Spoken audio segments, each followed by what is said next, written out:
আপনার মরার দরকার নাই, কেউ মারা গেছে। আমার দিনী ভাইরা গোসল দেওয়া হয়েছে, জানাজা দেওয়া হলো, এরপরে দাফন করে দেওয়া হলো।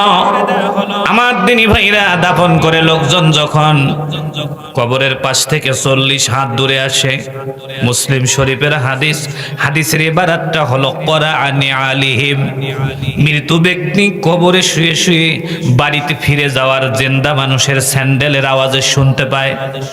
ঠিক এরকম একটা মুহূর্তে দুজন ফেরেশতা কবরে যায়। কবরে গিয়ে মৃত্যু ব্যক্তিটাকে নামাজের হালতে বসানো হয়। বসানোর পর ওই মৃত্যু ব্যক্তিটাকে 3টা প্রশ্ন করা হয়। আপনাদের জানা থাকলে বলুন তো 1 নম্বর প্রশ্নটা কি? একটু জোরে বলেন না রে ভাই, আপনারা একটু মেহেরবানি করে বলুন, রব আছে না নাই?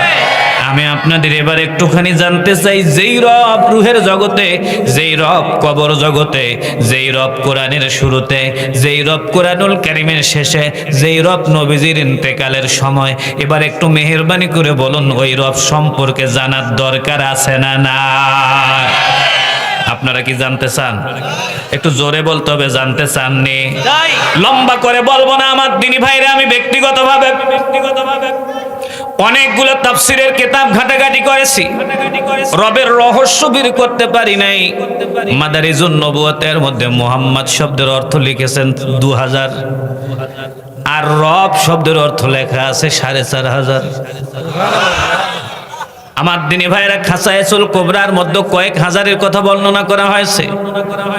তাফসীরে বাইজাবির মধ্যে আছে 47টা অর্থ, তাফসীরে কাশফের মধ্যে 52টা, তাফসীরে জালালাইনের মধ্যে 21টা, দুনিয়ার এক এক তাফসীরে এক একটা।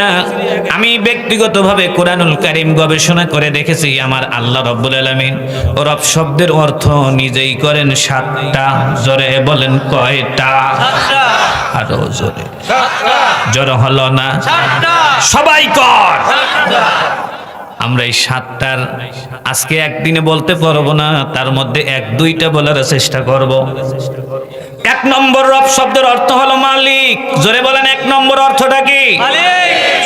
কোরআন ছাড়া তো মানবেন না, দলিল নেন। ফালইয়াবুদু রাব্বাহাদাল, জোরে বলতে হবে, ফালইয়াবুদু রাব্বাহাদাল।